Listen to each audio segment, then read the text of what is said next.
Nearly 1 month ago, the deadliest typhoon ever to hit East Asia devastated portions of the Philippines, including the islands of Leyte, Samar, and Cebu. With sustained winds of 155 miles per hour, Typhoon Haiyan and Yolanda, because they call it Yolanda locally, reached as high as 270 miles per hour at one brief point. The storm surge reached a maximum height of 40 feet.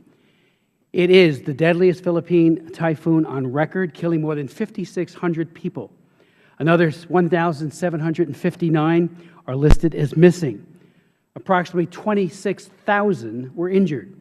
Yolanda is also the strongest storm ever recorded at landfall, and unofficially the fourth strongest typhoon ever recorded in terms of wind speed.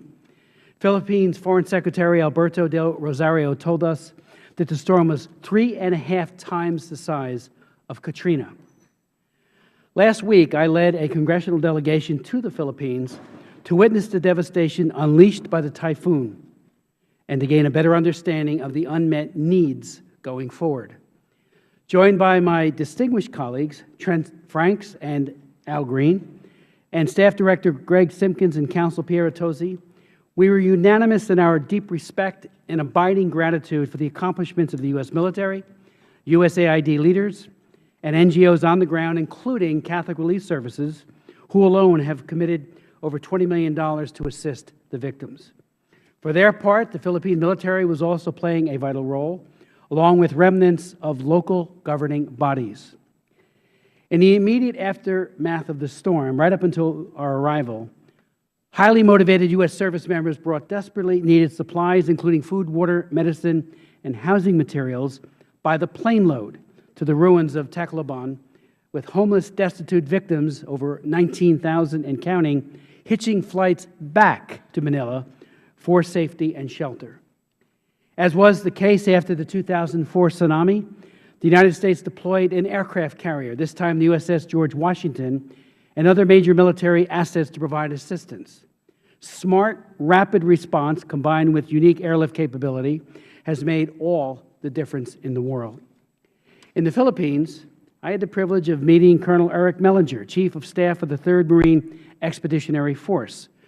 I would note parenthetically that I nominated Eric to the Academy in 1982 in my first term. And it was clear watching him in action that he had earned extraordinary respect from the top of the command down to the lowest private. His leadership and that of Generals Kennedy and Whistler ensured that a desperate, shell-shocked population of victims got immediate, tangible aid. Every Marine I saw, every Marine we saw, including 3 from New Jersey, Lance Corporal Anthony Pellegrini, Lance Corporal James Scoccato, and Lance Corporal Michael Napa, was working around the clock to protect victims. Sleep? What's that? One Marine told me with a smile. We're saving lives. Al Dwyer, Principal Regional Advisor for East Asia and the Pacific at the USAID Office of Foreign Disaster Relief, said that, quote, when the U.S. hit the ground, things got moving. This was a model response, he said. We saved lives here. I know that for a fact, close quote. The cooperation and teamwork of our military and disaster assistance leaders from USAID, including Jeremy Kunyek, Director of the Office of U.S. Foreign Disaster Assistance, who traveled with us, the NGO community and the Philippine officials, was a textbook example of how disaster assistance ought to be done. But of course, the relief efforts are far from over. The emergency phase has now matriculated into the recovery phase, and much more needs to be done.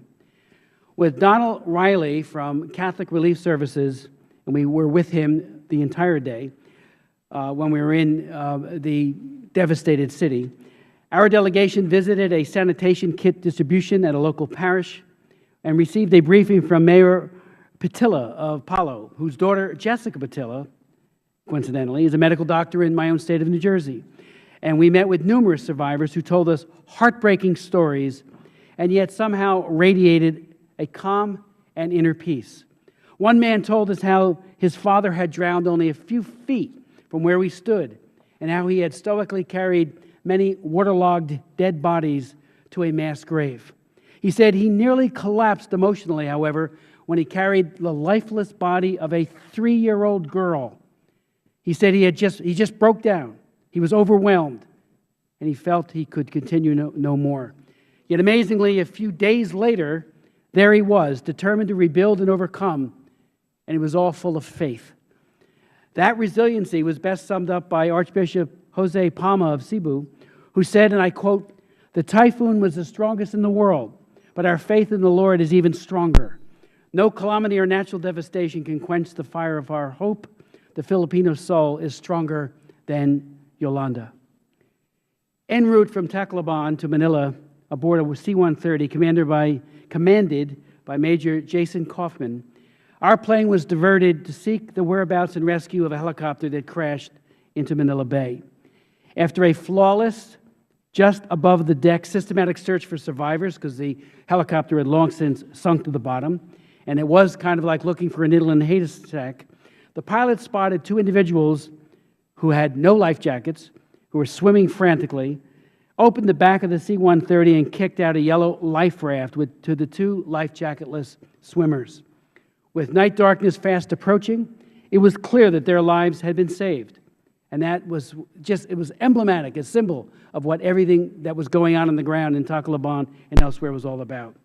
Aboard the crew was Colonel John Peck and a group of individuals who were just ecstatic that they saved two more lives, in addition to all the others they had a hand in saving. Back in Manila, we had productive meetings with both the Health Minister, Dr. Enrique Ona, and Secretary of Foreign Affairs, Albert Del Rosario. We also met with people from the Millennium Development Corporation, one of whom was Matt Bond, who told us that pursuant to a contract of some $435 million, a 5-year MCC grant, had only been minimally damaged, and that too, the road that they had constructed actually paved the way for humanitarian supplies to make their way to the victims. We also met with a plethora of NGOs and UN agencies. Our interest was not only on how effective our emergency aid coordination had been throughout it all, but going forward where our assistance ought to be directed in the medium and in the long term. We felt that two areas deserved very special attention: preventing and addressing potential epidemics and minimizing the scourge of human trafficking. It normally takes 2 or 3 weeks for a marked increase in disease prevalence after a natural disaster such as a typhoon, but international health experts on the scene told us that dengue fever already was endemic in the storm-ravaged areas and could increase 4 to 5-fold in the coming weeks. In addition to dengue fever, cholera, hepatitis A, typhoid fever, leptospirosis, pneumonia, and other diseases can proliferate in a post-storm environment. There are vaccines for cholera, hepatitis A, and typhoid, but there are no vaccines for dengue fever, leptospirosis, and other diseases that might manifest in huge numbers. Efforts to address the potential epidemic are complicated by several factors. First, the Philippines is undergoing a rainy season that will not only increase breeding grounds for mosquitoes and other disease-bearing pests, but also will hamper relief efforts. Furthermore, many residents without shelter or with inadequate shelter will be more susceptible to the elements.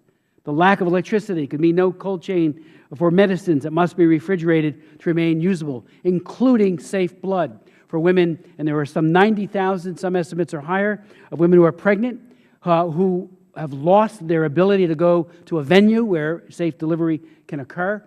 We know that some 200 health clinics have been destroyed in whole or in part, so a venue for them to give birth safely and with access to safe blood remains a very serious challenge going forward. Third, many roads remain uncleared or badly damaged, making transportation for health workers or patients more difficult. Fourth, many Filipino health workers have either left the affected areas or they died in the storm, and the continued presence of foreign health workers will depend on ongoing donor funding and the health needs demanded by subsequent crises elsewhere. Internationally funded protection efforts currently focus on family reunification, personal identification, and creation of safe spaces for women and children. USAID grantees are establishing women-friendly and child-friendly spaces in strategic locations to address the needs of women and adolescent girls as well as male children. The lack of electricity and insecure housing raises this risk of falling prey to abusers and traffickers, especially at night.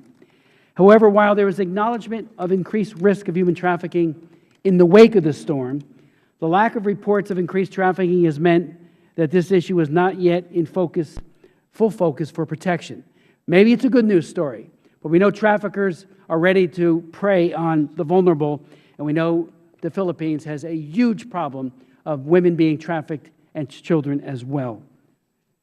Also important, we'll be providing shelter for the 1.2 million families whose homes have been damaged or destroyed. The foreign ministers told us that $1.3 billion will be needed to repair and to really erect homes that have been destroyed. The Philippines, as we all know, is a major American ally and a great trading partner. There are an estimated 350,000 Americans living in the Philippines and 4 million Filipinos living in the United States. We are bound by a common value system and a great deal of friendship that spans well over a century.